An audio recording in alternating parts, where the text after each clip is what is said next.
doesn't even recognize Ukraine, Michael, as an independent state.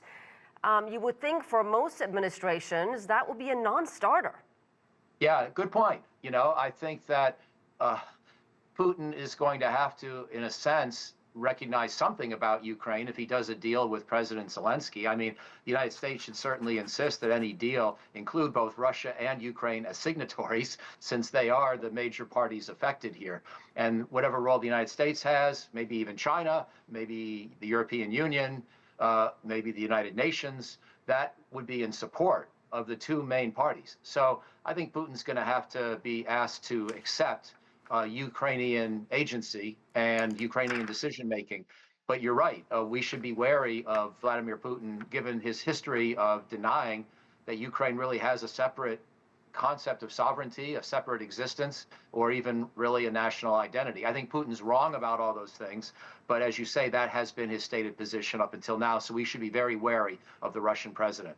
And is he winning the PR war, if you will, Michael? I mean, this is exactly what he wanted, to be on the world stage, a high-profile phone call with U.S. President Trump.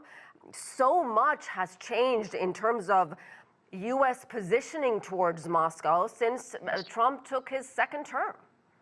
Well, I agree with you about all those warnings, although I think Vladimir Putin cares about other things more than he cares about talking to American presidents.